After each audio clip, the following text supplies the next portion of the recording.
بدکاری کے خیالات نام نہیں لے رہا میں، کسی نے انڈیا سے پوچھا ہے۔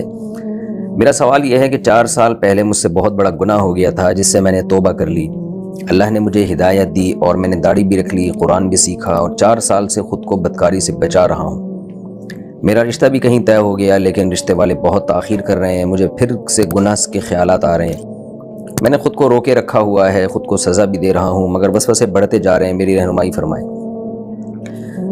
دیکھیں، گناہ کی لذت تھوڑی دیر کی ہے اور اس کا عذاب بہت بہت لمبا عذاب ہے، تو اپنے آپ کو بچائیں۔ اور یہ جو بار بار وسوسے آ رہے ہیں نا، اس وسوسوں کا علاج یہ ہے کہ آپ اپنے آپ کو بزی رکھیں۔ اتنا ٹف اسکیجول ہونا چاہیے آپ کا کہ آپ کے پاس ٹائم ہی نہ ملے سوچنے کو۔ تو آپ ایکسرسائز بھی کریں شام کے وقت میں خاص طور پر، تاکہ آپ کی باڈی تھک جائے بالکل۔ تو دن رات میں ایسا اسکیجول رکھیں۔ میں یہ نہیں کہہ رہا کہ وہ ایسا اسکیجول ہو کہ آپ اپنے آپ کو بس دماغی کاموں میں مشغول رکھیں، بلکہ اس اسکیجول میں دماغی کام بھی ہوں اور جسمانی تھکاوٹ بھی ہو اور جسمانی تفریح بھی ہو۔ جسمانی تفریح میں کہیں دوستوں کے ساتھ چلے گئے گھومنے پھرنے، کہیں آپ جو ہے وہ گپ شپ کے لیے دوستوں کے پاس بیٹھ گئے، ایسے دوست جو برائی کی دعوت نہ دیتے ہوں، یعنی دماغ آپ کا ریلیکس ہو۔ اور جو ٹائم ملے اس کو مفید کاموں میں لگائیں آپ۔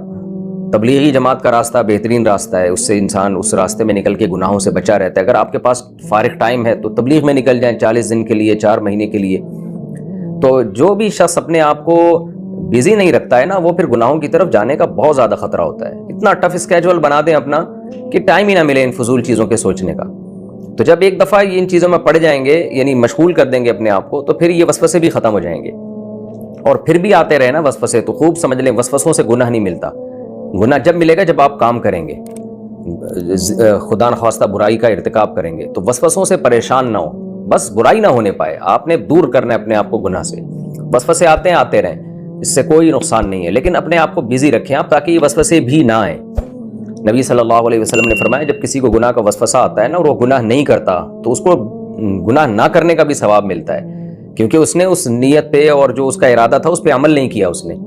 تو یہی ہے، اپنے آپ کو بزی کریں، رات کو جلدی سوئیں، صبح جلدی اٹھیں، اللہ تعالیٰ ہمت دے، تہجد کا معمول بنائیں، دعاؤں کا معمول بنائیں۔ تو اپنے آپ کو جب آپ بزی رکھیں گے، اور میں بار بار کہتا ہوں کہ ایک صحت مند زندگی گزاریں، جاگنگ ہو، اس میں جم ہو۔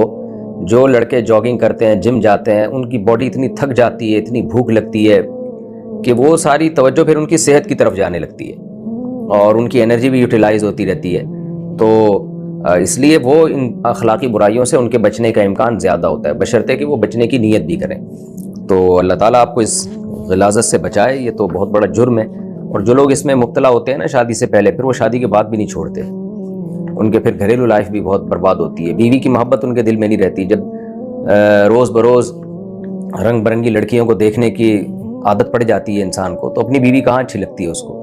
جو لوگ زنا سے بچتے ہیں ان کو سب سے پہلی نعمت اللہ یہ دیتے ہیں کہ ان کے دل میں بیوی کی محبت ڈال دیتے ہیں، تو ان کو اپنے گھر میں سکون ملتا ہے، اس سے پھر آگے زندگی اچھی گزرتی ہے۔ اور جو زنا کرتے ہیں ان کے دل میں بیوی کی حیثیت 2 ٹکے کی نہیں رہتی، تو گھریلو لائف متاثر ہوتی ہے، پھر وہ ہمیشہ گندگی کی طرف ہی جاتے ہیں۔ نبی صلی اللہ علیہ وسلم نے ارشاد فرمایا کہ میں نے معراج کی رات میں دیکھا، یا تو آپ کو خواب آیا یا معراج کی رات میں دیکھا، بھی پوری حدیث میرے ذہن میں نہیں ہے، کہ کچھ مرد ہیں برہنہ مرد اور عورتیں جو ننگے ہیں، برہنہ ہیں، آگ میں جل رہے ہیں اور آگ کے شعلے اوپر اٹھتے ہیں تو وہ بھی اوپر چلے جاتے ہیں۔ تو آپ نے جبریل سے پوچھا یہ کون لوگ ہیں؟ جبریل نے فرمایا کہ یہ آپ کی امت کے زنا کرنے والے مرد اور زنا کرنے والی عورتیں۔ اللہ نے ان مرد اور عورتوں کو اکٹھے جہنم کی آگ میں ڈال دیا ہے۔ تو یہ خوب سمجھ لیں، جس کے ساتھ بھی جو شخص زنا کرے گا، اللہ اسی کے ساتھ جلائیں گے اس کو قیامت کے دن۔ تو اپنے آپ کو بچا کے رکھنا چاہیے۔